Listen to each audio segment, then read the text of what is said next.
I don't know what you did, but you did it right. Girl, you make it look so easy. Everywhere you go, heads turning left and right. Can't say you a dime, you're a 20-piece. Cause girl, you're the reason I be acting funny. Everything in me telling me don't let you get away. And all the guys looking like they wanna love you. Every day I'm your body, got not over my dead body. Why you gotta look so good? Why you gotta look so good? Why you gotta look so good? With your hair done, nails done, when you put that grown on. Why you gotta look so good? With your hair done, nails done, when you put that grown on, girl. Why you gotta look so good? I can look and see you're not an average chick. You're shutting it down everywhere you go. Girl, I want you as bad as I want a check. Cause you're sexy from head to toe. Girl, you're the reason I be acting funny.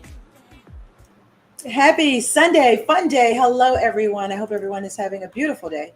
We got this beautiful, beautiful, beautiful weather, and I hope you're enjoying it. Now, I want anyone that is within vision and can see this to send me a comment. Send me a note, send me a hello, tell me where you're from. Tell me something, because I want this show to be interactive.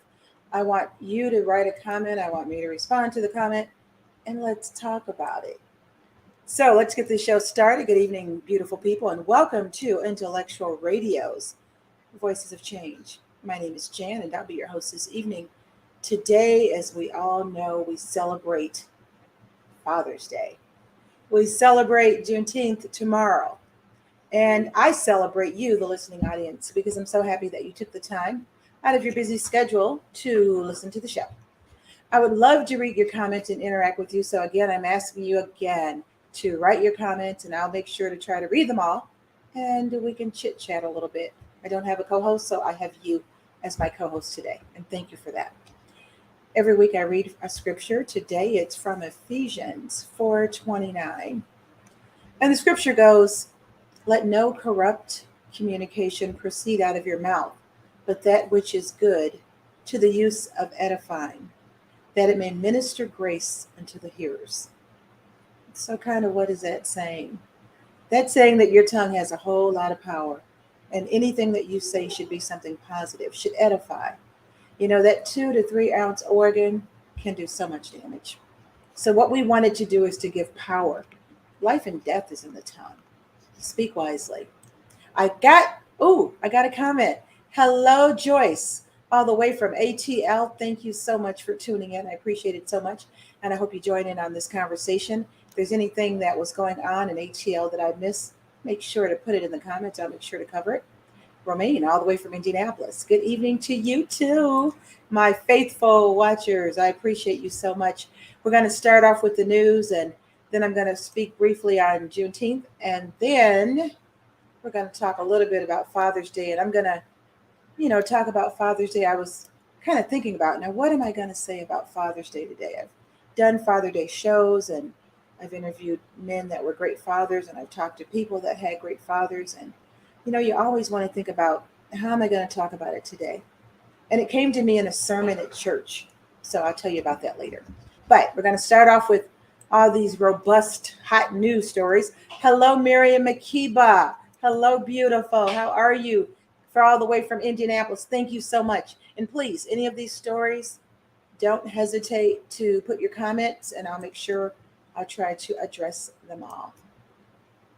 The first story from the hot news topics came out of USA Today, and it says at least 20 people were shot, one fatally, in a suburban town about 20 miles northwest of Chicago early this morning. The mass shooting took place in a parking lot in a strip mall in the town of Willowbrook shortly before 12:30 a.m. There were at least 20 individuals shot. One victim is deceased. The motive behind the incident at this time is unclear. but it was a Juneteenth celebration. More than 5 area police districts were involved in the response to the shooting, and it was not clear Sunday morning how many shooters were involved or the motivation for this attack. Every week, every time I come on, it seems like there's another mass shooting. When I heard this one, I heard it was in a suburb, Willowbrook, and I said, "Man, I wonder who did that." I think it's because there used to be a time when you'd hear about something happening and wonder, "I wonder who did this," and then you would say in the back of your mind, "I hope it's not a black person." And it was a Juneteenth celebration, and they still don't know. They don't know if it was somebody who was involved with the celebration. They don't know if it was somebody who drove by randomly and shot out. We don't know, but there's more to come on that one. We're praying for those, of course, the family of the one that has already passed, but we also extend prayers to anybody who was there and involved because that's traumatic. That's traumatic. The next story is out of Minneapolis. The Minneapolis Police Department engaged in years of racial discrimination, excessive and unlawful use of force, First Amendment violations, and more, according to a scathing report issued by the Department of Justice. On Friday, June 16th, the Justice Department released the findings of its investigation into the Minneapolis Police Department 3 years after George Floyd was murdered by ex-officer Derek Chauvin. The investigation found that systemic problems in MPD made what happened to George Floyd possible. For years, the department has employed dangerous techniques and weapons and unjustified deadly force against people who committed a petty offense or no crime at all, the DOJ said. In one example, a woman was literally shot by an officer after she allegedly spooked him as she approached his police car. So someone came to a police car and the police was spooked by whatever and shot her. MPD used force to punish people who made officers angry or criticized the police, according to the report, and patrolled neighborhoods differently based on their racial composition and discriminated based on race when searching, handcuffing, or using force against people during stops. Furthermore, the investigation found that the department disproportionately stopped and used force against Black and Native American people. During stops involving Black and Native American people, MPD conducts searches and uses force more often than it does during stops involving white people engaged in similar behavior. We estimated that MPD stops Black people at 6.5 times the rate at which it stops white people, given their shares of the population.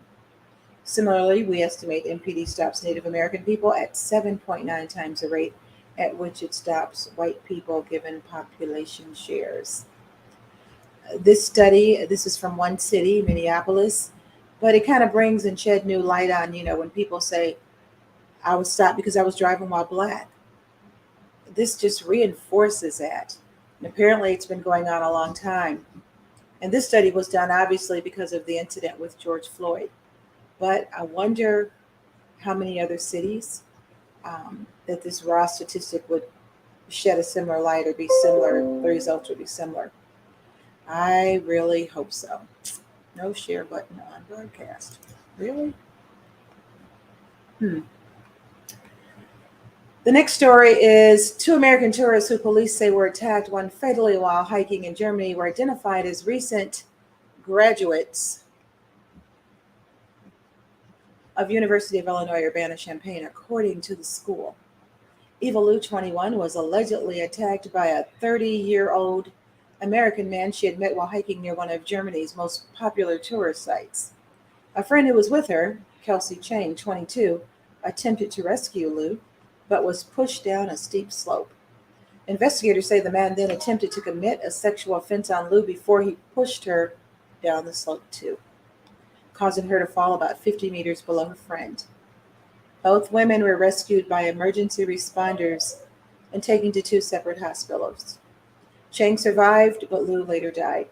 Neither woman previously knew the alleged attacker, an American, whose name has not been released, police say.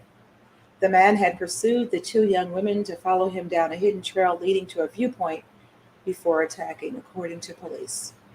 After fleeing the scene, he is now in police custody on suspicion of murder, attempted murder, and attempted sexual offense, according to authorities. You know, I heard about this story, and I heard about, I don't know, someone was on vacation somewhere in Germany, and I thought they just fell off. I don't know, fell off some kind of a tourist site. I didn't know a man. There was a man involved, and the man kind of lured them, and then he wanted to sexually offend them. And because it was two of them, they would naturally take up for the other one, and just unfortunate. You know, we have to be careful wherever we go. This next story is a good news story. Michael Jordan. Michael Jordan is no longer an NBA owner. After 13 years of being a majority owner for the Charlotte Hornets, Jordan has officially sold his share. He sold his share to an ownership group that included Hornets minority owner Gabe Plotkin, Atlanta Hawks minority owner Rick Snell, as well as rapper J. Cole and country music singer Eric Church. The deal will be official in the coming days as news broke of it on Friday. Jordan had a successful college and then professional playing career before turning his attention to being an owner. He joined the Hornets 13 years ago, but did not find success as an owner in the NBA. Under his ownership, the Hornets made the playoffs, but just two times out of 13 years. While he is selling a majority of his share, Jordan will keep a minority share of the team. Made a lot of money on that too. Congratulations. Another, this is a media mogul who is just man. He's just now he's taken it to a whole new level. Tyler Perry. Tyler Perry buys the BET and VH1 networks for $400 million. Tyler Perry's been working longer than most realize, and he has $1 billion empire. It all started with Perry's stage plays. After a decade of doing plays, Tyler Perry released Diary of a Mad Black Woman with Lionsgate distributing the film. That deal led to a $200 million sitcom deal with TBS. In addition, he had a very lucrative first look movie deal with Lionsgate during that first decade. All of his films grossed hundreds of millions of dollars. As a result, Viacom came with a deal where they paid Perry $150 million a year to create content. Now, Tyler Perry has purchased BET and VH1 from them. Makiba, you're absolutely right. I'm sure. TP, TP, TP, TP. Man, he is doing things. That's all I can say.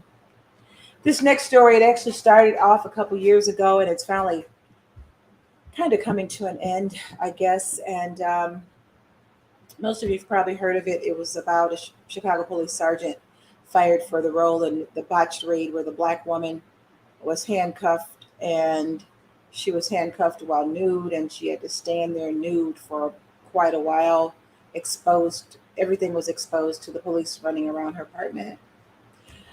A Chicago police sergeant has been fired for his role in a botched 2019 raid at the home of a black woman who was handcuffed while naked after police officers were sent to the wrong address. The Chicago Police Board voted 5-3 Thursday to fire Sergeant Alex Walensky for multiple rules violations and a failure of leadership in the raid at the apartment of Anjanette Young, according to a 31-page written ruling. Young, a social worker, was getting ready for bed in February 2019 when several officers served a no-knock warrant, stormed into her apartment on Chicago's near West Side, searching for a man believed to have an illegal gun. Of course, they were searching the wrong apartment, and she kept saying that over and over and over again. The botched raid and the city's handling of it prompted anger from clergy, lawmakers, and civil rights activists who decried it as racist and an affront to a black woman's dignity, and indeed it was. Imagine you come home from work, you're getting ready to jump in the shower, you take off your clothes, a no-knock, they just bust in your house, and you're totally exposed and naked. And they're running around there saying that they're looking for someone, and they have the wrong address, and you're still exposed, and what does that do to your dignity? I'm sure she has PTSD, but Young later sued the city over the raid, resulting in the Chicago City Council voting unanimously in December 2021 to pay her $2.9 million to settle her lawsuit. Makiba, you're right. I can't imagine that either. I can't imagine it either. Young said in the statement released Friday by her attorneys that Walensky's firing is only a small piece of the justice for which she's been waiting. She said, "While my heart goes out to the family because they now suffer the consequences of his misconduct, she wishes that all 8 members of the Chicago Police Board would have recognized the need and urgency for Walensky's removal, but they didn't. But something has been done now, so." Here's a positive story, particularly for I got a few women on here that are corporate types. And a new study published Thursday found that the number of women and people of color sitting on the nation's largest companies' corporate boards increased by 38% in 2022. Fortune 500 companies had 44.7% of women and people of color in board seats in 2022, up 38% from 2020, according to the 7th edition of Missing Pieces, a report published by the management consulting firm Deloitte and Alliance for Board Diversity. Overall, people of color on boards grew from 17.5% in 2020 to 22.2% in 2022. Black people netted the largest gains from 8.7% to 11.9%. Asian Pacific Islanders saw their numbers grow from 4.6% to 5.4%, and Latinos increased from 4.1% to 4.7%. White men held the largest share of corporate board seats at 55.3%. Women held 30% of board seats in 2022, up from 26.5% in 2020. Black women saw the largest percentage increase at 47%, gaining 86 board seats since 2020. Asian Pacific Islander women gained 24 seats, a 27% increase, and Latinas added 14%, an increase of 23.7%. Now, this next story is for, I know I have one person on here who's in the medical profession, and I know there's a correlation between unprovoked seizures and possible memory loss and even other symptoms, but this is what Lil Wayne has recently said is happening to him. Lil Wayne says he can't remember his own songs anymore due to memory loss. The 40-year-old musician has previously opened up about his experience with epilepsy and dealing with recurring and unprovoked seizures. Despite having a number of projects in the works and awaiting the vinyl release of his iconic The Carter 3 album, Lil Wayne says he can't remember his songs anymore. The 40-year-old rapper, whose real name is Dwayne Carter, told Rolling Stone in an interview that he don't know the Carter 3, the Carter 2, the Carter 1 from the Carter 4. And that's just my God's honest truth, he said. You could lie, you could ask me about such and such song. I wouldn't even know what we're talking about. The Lollipop singer has previously opened up about his experience with epilepsy and dealing with recurring and unprovoked seizures.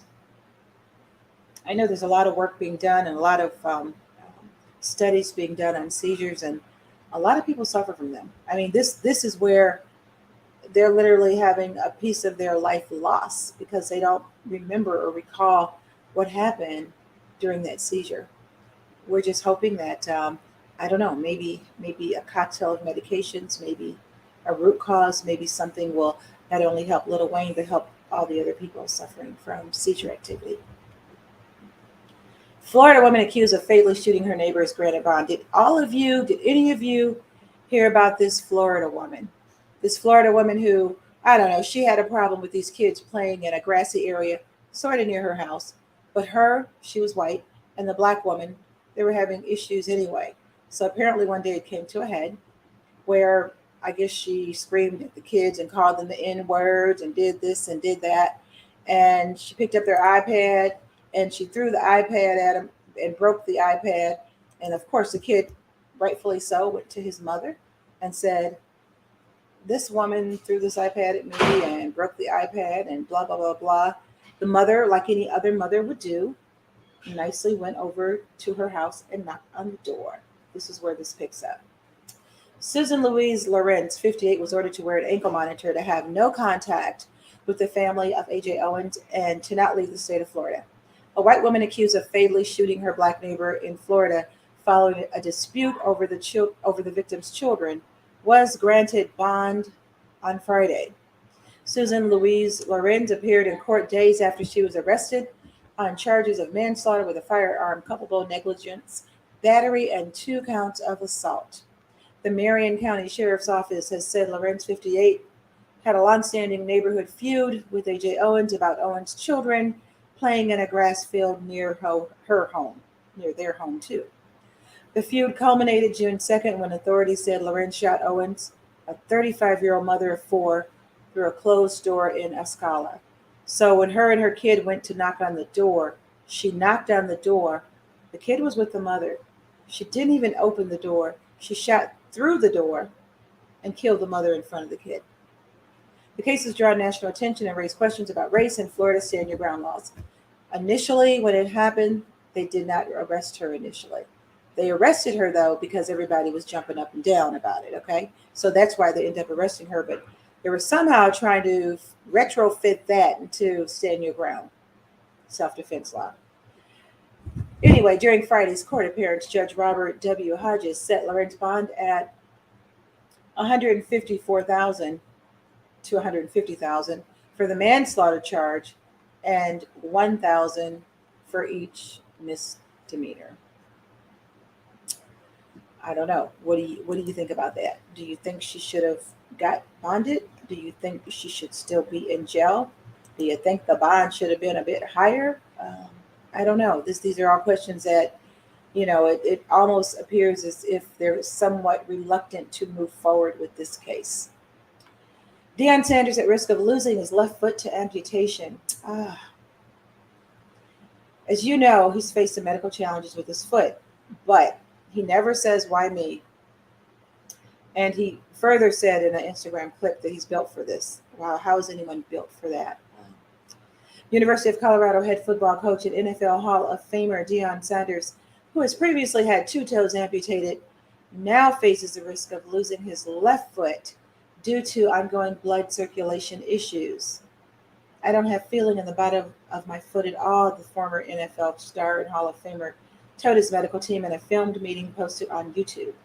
Sanders met with his orthopedic team to discuss his foot injury and steps he can take to alleviate his pain. So I have someone saying here that they don't think she should have got bail. Yeah, a lot of people are believing that because of what she did. She aggravated the kids, number one. She damaged the property by throwing something at them, number two. Knowing that the mother would come over, because that's what any mother would do, and then without even opening the door, she slaughtered her. And she could have killed the kid. I mean, she's just shooting. Yeah, that at 150,000. Come on, y'all. Okay, let's talk about Juneteenth, and then we're going to take a quick break and talk about, guess what? Yes, it was. I agree. It was intentional. It was malicious. It was all those things. Absolutely. I can't even imagine. The NAACP literally had warnings out about going to Florida. Jeez, that place. Okay, Juneteenth. Now, Juneteenth is, okay, first of all, I'm going to have a question after I read this quick paragraph because, I don't know, this was something a little new. I didn't know it'd been in existence this long, and perhaps it was just kind of regional. Maybe it was in existence in Texas, but here we go. Juneteenth is a holiday celebrated on June 19th to commemorate the emancipation of enslaved people in the U.S. The holiday was first celebrated in Texas, where on that date in 1865, in the aftermath of the Civil War, enslaved people were declared free under the terms of the 1862 Emancipation Proclamation.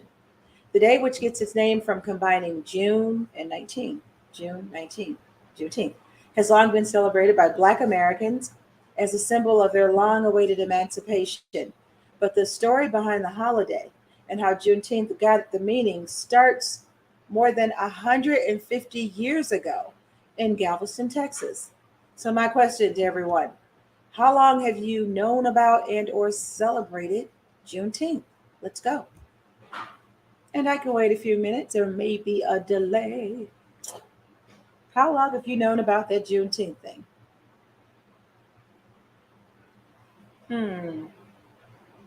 Okay. Juneteenth, Juneteenth. Well, you know what I want you to do? That's a question that I want you to think about. I am going to play just a little bit of music, of course. You know, I love my music. And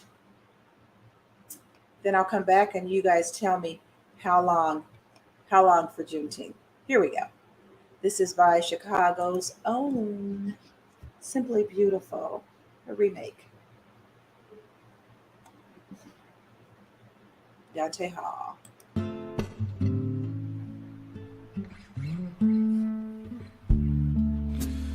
If I gave you my love,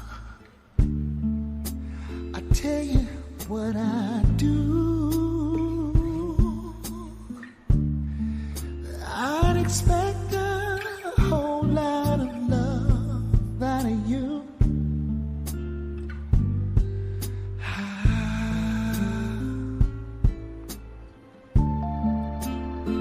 You got to treat me good, and I'll be good to you. There's a whole lot of things you and I could do, baby.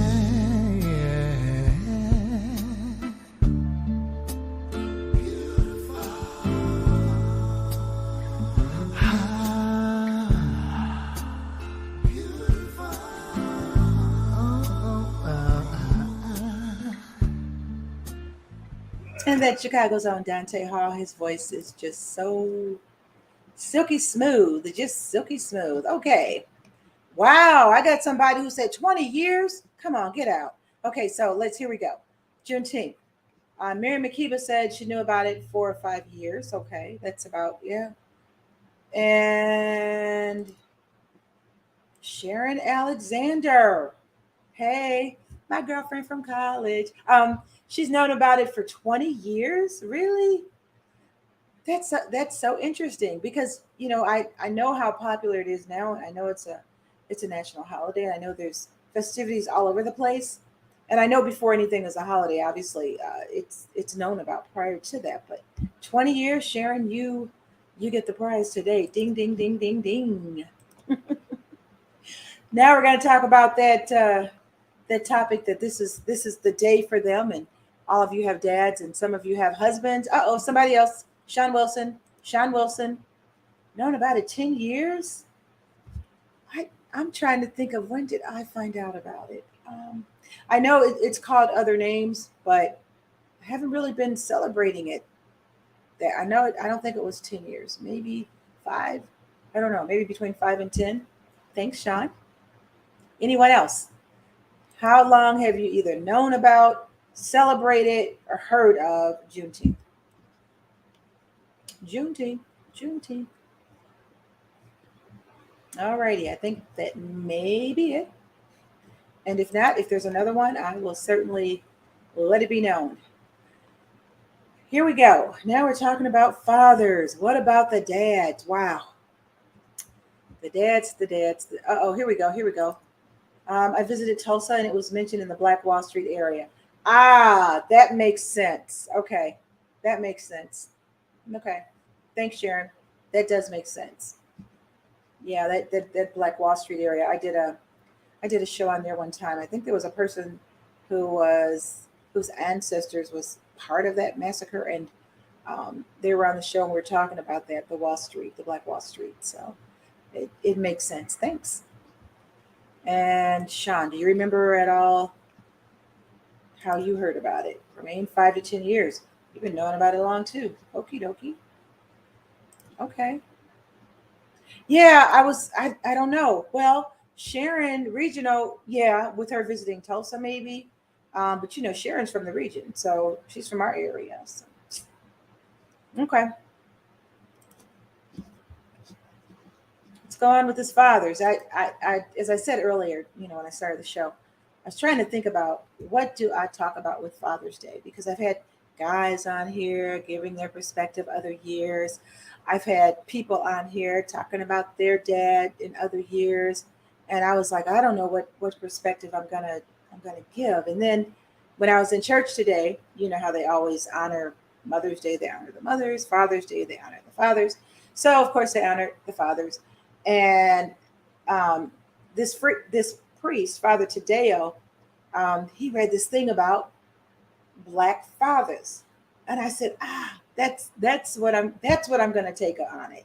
That's how I'm going to start it, and then I'm going to start it. And I want you guys to write your comments if you want to share them about your dad, because I thought it was interesting because you think about how they portray black men, then you think about how it really is, and I thought it was a really good angle. So we're going to start off with what we know about dads. A classic image of the traditional father figure shows him with outstretched arms trying to coax a fearful child on the edge of a pool into the water. The father is in the pool and says, "Okay, jump, jump, jump in the pool." And the kid is scared. What they're doing is trusting. But when they're accessing bravery to jump into the water, it's because they know their father's there to take care of them and he has their back. Often, good fathers can offer lessons in playfulness, care, support, courage, and discipline. And data shows that black dads, black men, our black kings are doing so regularly. 70%, 70% of black fathers who live with their children were most likely to have bathed, dressed, changed, or helped their child with the toilet every day, compared to 60% white men, 45% Hispanic men. That's 70% black fathers. This is according to the U.S. Centers for Disease Control and Prevention. Those black fathers were also most likely to have eaten a meal with their children, the data shows. And man, do I know that to be true. I know, oh my God.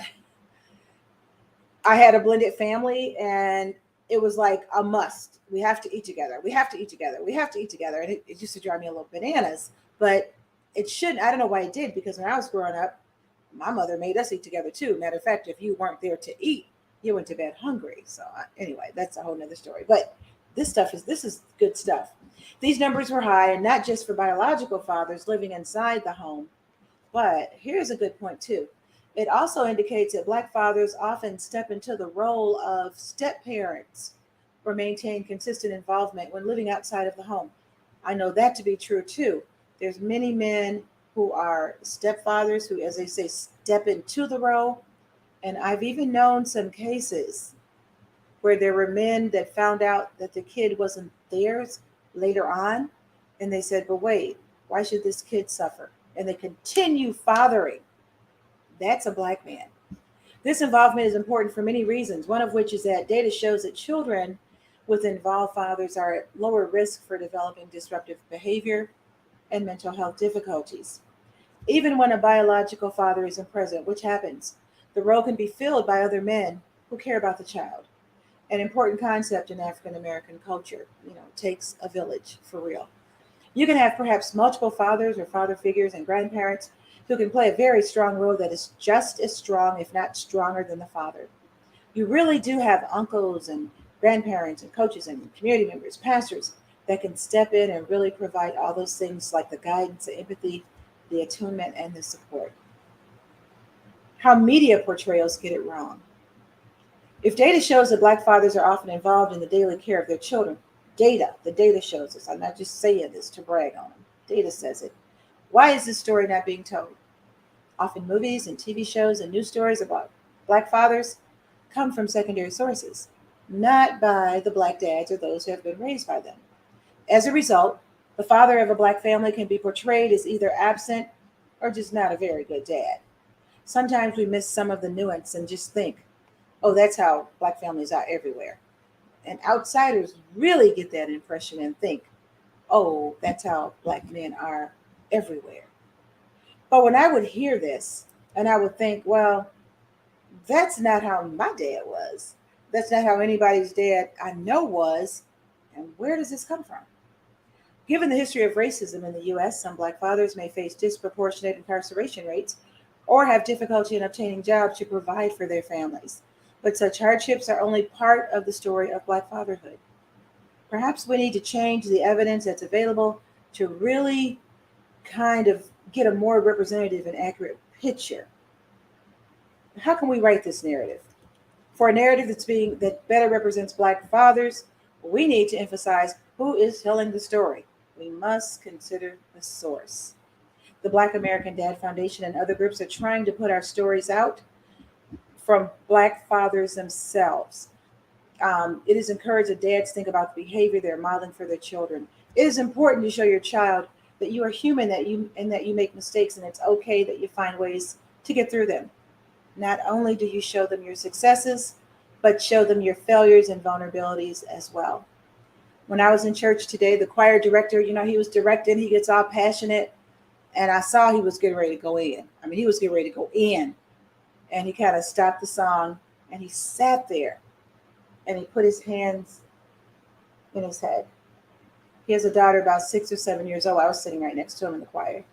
She's 6 or 7 years old, and she could tell he was in the spirit. He was feeling a certain kind of way. He was just overjoyed. He was overwhelmed. She came over to him and hugged him. He raised his head up, and there were tears coming down his eyes. And she hugged him and was kind of patting him. And it was just so touching to me. Those are the kind of Black fathers I see. My nephew called me up yesterday, in fact, and he said, I have to rush my daughter to the hospital. She has to have emergency surgery or something. I heard from him today, and he's still at the hospital and will be at the hospital on watch with his baby. Those are the kind of Black men I know. My dad, 10 kids, married to my mom forever, worked 2 full-time jobs, and was always there. Those are the kind of Black men that I know. I see it on a daily basis. I'm not saying that all of us are like that and all men are like that or all Black men are like that. Of course they're not. But the data even shows that these brothers are doing a good job. I love and honor these kings, these great men, and wish them a happy, happy Father's Day. Now let's see what you got to say. Here we go. Miriam, you had a blended family but come from a traditional family. Yeah, that is very true. Yeah, it was blended, and that's true. Tracy Story. Hi, Jan and Auntie Joyce. Hello. You got any kind of daddy stories? You got anything to add for the daddy stories? I would love to hear it if you do. I'd love to hear if anyone has anything to mention about their father, if you're so inclined to share. If not, not a problem. It is Father's Day. We all got a lot to do. Here we go. Sean says, I grew up with an incredible image of great Black men. And this is what I'm hearing over and over again. Thank you, Sean. Thank you so much. This is what I'm hearing over and over again. So just like that study says, we have to change this narrative. We have to consider the source. And when it comes to the media, everyone knows how I feel about the music and what they're putting out there, and how those images are stereotyping us and portraying us. So we know the power of the media, but we've got to change this. Sharon Alexander, come on, girl. African proverb: until the lion tells the story, the hunter will always be the hero. Girl, you better come on, girl. You better speak. That is true. That is true. We got to tell our own stories. That's why it's so important. And I'm just so happy that Tyler Perry now has BET and VH1. I just hope he don't do all the writing, because sometimes doing all the writing, he kind of whatever. But you're right. I'm going to steal that, okay? Until the lion tells the story, the hunter will always be the hero. I'm stealing that, girl. I'm just telling you. And this is from Miriam Makiba. Miriam, my dad was an amazing man. He was present and absolutely available in my everyday life. And that is so, so, so true. Absolutely. Absolutely. That is true. That is true. Well, it has been a true pleasure and an honor being with you today and talking about our fathers and talking about Juneteenth. What is this? She told me. Okay, we can talk about this too. Leave Tyler. I love Tyler. Believe me, I love his humble beginnings. I remember when I had the opportunity to meet him one time, and he appeared to be, you never know how a person is, but he appeared to be a real nice guy. But I'm watching Sisters now. You know, I'm a Tyler Perry fan, and that writing in there, I don't know how long they're going to be on. But that's my opinion, which doesn't mean anything. Obviously, look, he's a billionaire, right? So what does my opinion mean? Thank you, Sean. I'll be quiet. I won't talk about Tyler. I'll give you just a few minutes to mention any other comments, and you can feel free because this is an interactive show. You're co-hosting the show with me, everybody on here. So if you have any comments, it doesn't even have to be about what we're talking about now. It doesn't have to be about fathers or Juneteenth or whatever. If you have anything or a news story or something that you want to, dialogue about for a minute, you can do that. And if not, we can end it a little bit early for once and get our Father's Day Sunday on, and tell those men how much they mean to us. I am waiting. Sharon, give me some more proverbs or something, okay? Matter of fact, you know what I'm gonna do. I'm gonna play one last song, and then no one else has any comments. I'm gonna sign off and hope that everyone have a real good day. Let's see. Here's a remake.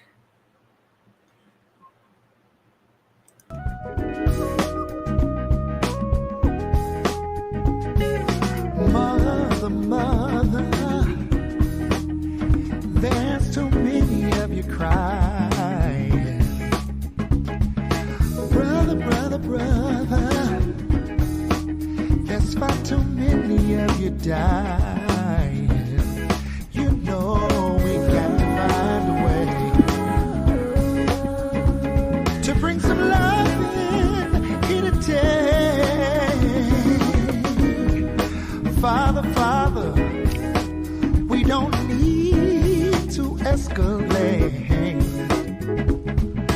War is not the answer, 'cause only love can conquer hate.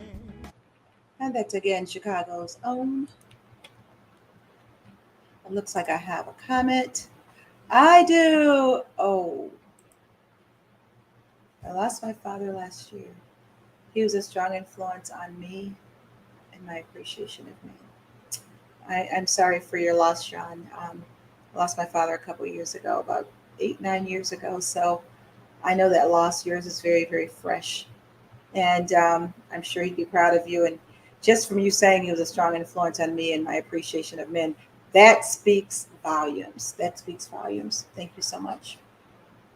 We have someone in here I haven't talked to in a minute. Hey, you guys, if you could sing happy birthday. She had a birthday earlier this month on June 3rd. This is Constance Stewart. Constance, thank you so much. Thank you so much. If you want to share anything about your dad, feel free to do so. If not, it's always good hearing from you and glad you tuned in. And Miriam Makiba. I know. You know what? That when he said that in church, I'm like, what? I went to him after church and I said, where'd you get the data from? And he pulled out his notes and said, here, you can check it. I'm like, whoa. Because he knows I like research. But anyway, I thought that was interesting. But I believe it, because those brothers that are engaged are really engaged. I mean, think about it. Earl Winfrey, and some of you know him. He's the owner of Intellectual Radio. He did a little snippet today on live, and he was talking to his sons. And he was talking about when his sons, was asking him about being a bartender. And you could see through the interaction just the love. I mean, they are really engaged, very engaged. So, yes. We will say happy birthday, Miss Connie. Happy birthday, Miss Connie. Yeah, the media gives Black men a bad image because it seems like the media molds the image, whatever image they want out there. I mean, when you even, and this is what I'm going to do next, when you look at the music that they're allowing out there. Erykah Badu was in town last night. A friend of mine said, I've seen her before here, but a friend of mine said, it was a great show. And if anyone's ever seen Erykah Badu's show, her voice is trained and it's phenomenal, but you'd never know it. Not that she doesn't. To me, she's not using her artistry in the music that she's putting out. In part, it's because a lot of the artists that come through the doors that ever make it, they have to go through the hip hop arm. They can't, it used to be a time when, talent was talent, whatever kind of talent you had, whatever kind of genre, you can get in if you were good and you had it, because it's not all about talent, as everybody know. It's about having it and the timing and everything else.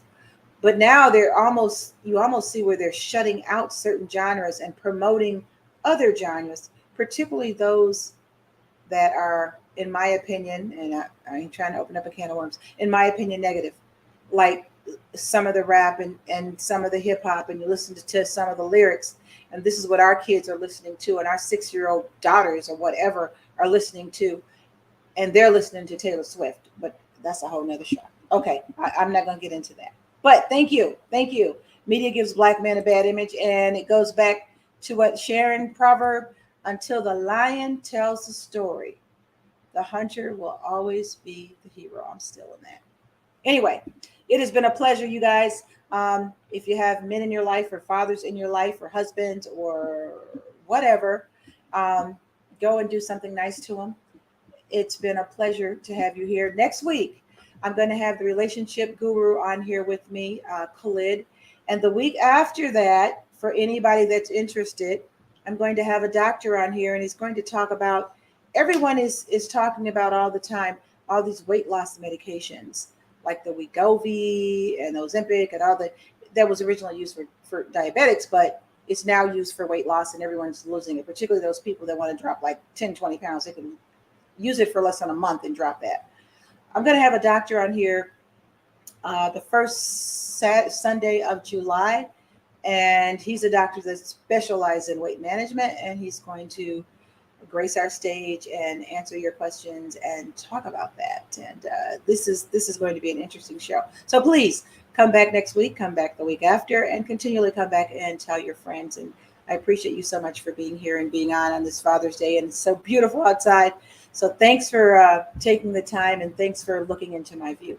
I appreciate you guys. Be blessed and have a blessed week.